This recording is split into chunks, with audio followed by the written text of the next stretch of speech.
21년 만에 가장 강력한 태양 폭풍이 지구에 도달하면서 유럽과 미국 등 세계 곳곳에서 오로라가 관측되고 있습니다.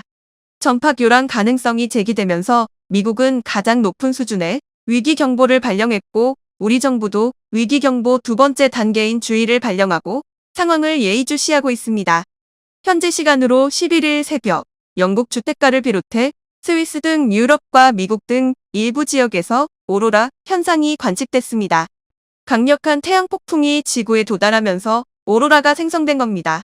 미국 해양대기청은 가장 강력한 수준의 지자기 폭풍이라며 최고 수준의 G5 경보를 발령했습니다.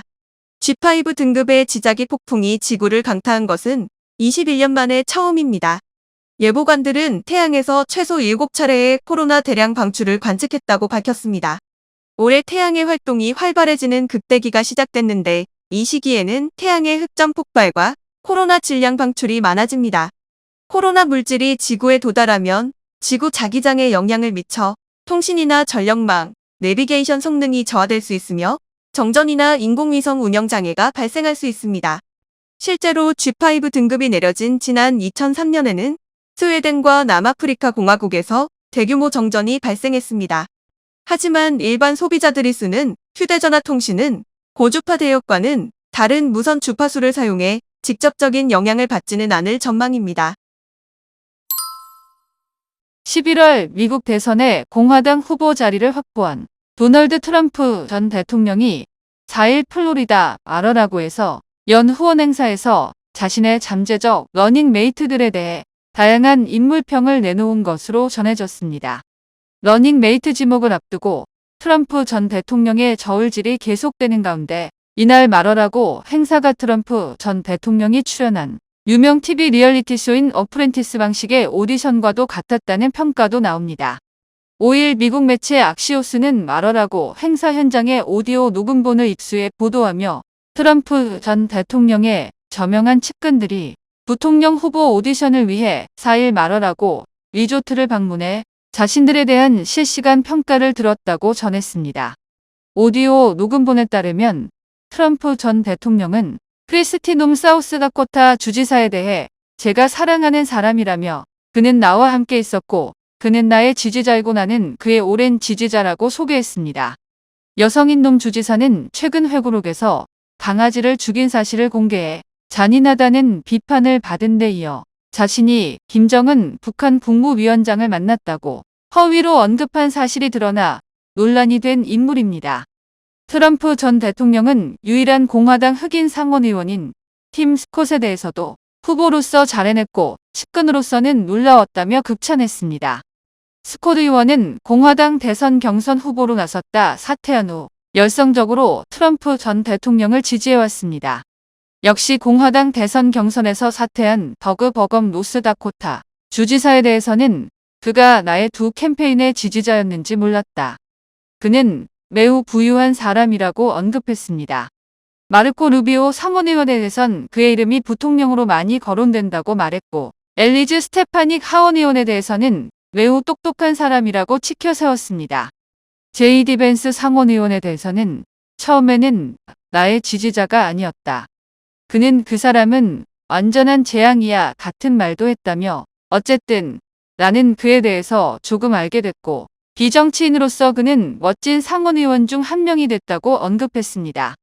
이날 트럼프 전 대통령의 평가를 받은 인물들은 그의 러닝메이트 하마평에 오른 인물들입니다.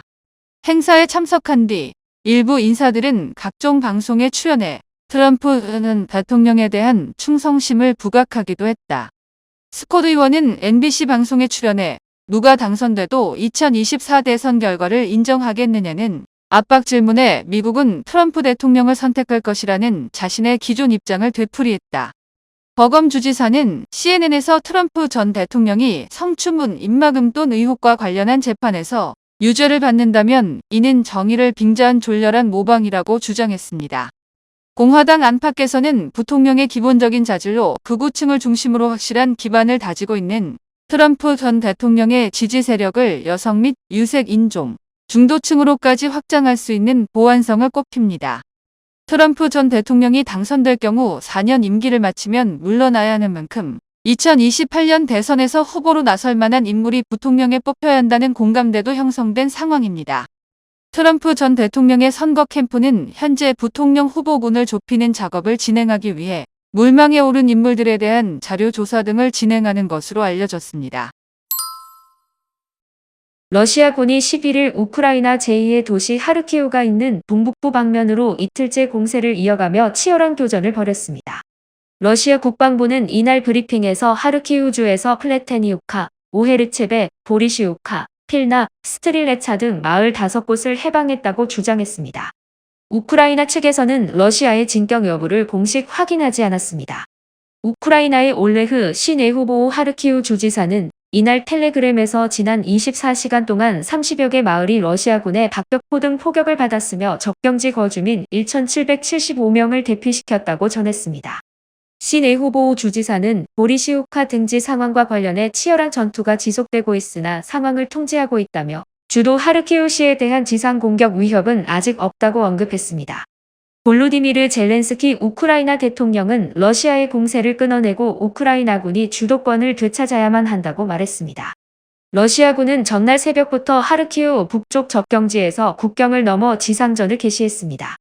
이곳은 올해 초부터 우크라이나의 공습과 러시아 국적의 친우크라이나 민병대 등이 공격을 집중한 러시아 쿠르, 볼고로드 등지와 가깝습니다.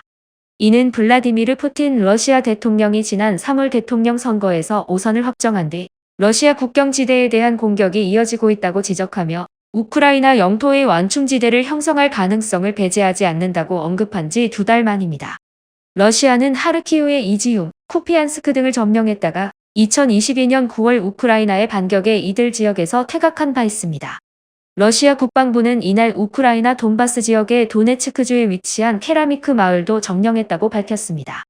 우크라이나는 이날 러시아 본토 접경지와 러시아가 점령 중인 돈바스 지역의 에너지 인프라 등을 잇따라 공습했습니다. 우크라이나 국방부 산하정보총국은 오전 3시 45분께 드론으로 볼고그라드의 정유소를 공격해 관련 시설을 파괴했다고 국영 우크린폼 통신이 보도했습니다.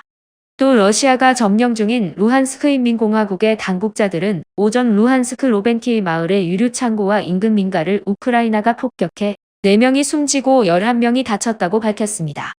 도네츠크 인민공화국에서는 우크라이나군이 민간 식당을 폭격해 3명이 사망하고 8명이 부상했다고 러시아 관영 타스 통신이 보도했습니다. 러시아 국방부는 밤사이 벨고로드, 쿠르스크, 볼고그라드 등 우크라이나에 인접한 지역 상공에서 우크라이나가 쏜 로켓 21기와 드론 16기를 격추했다고 설명했다.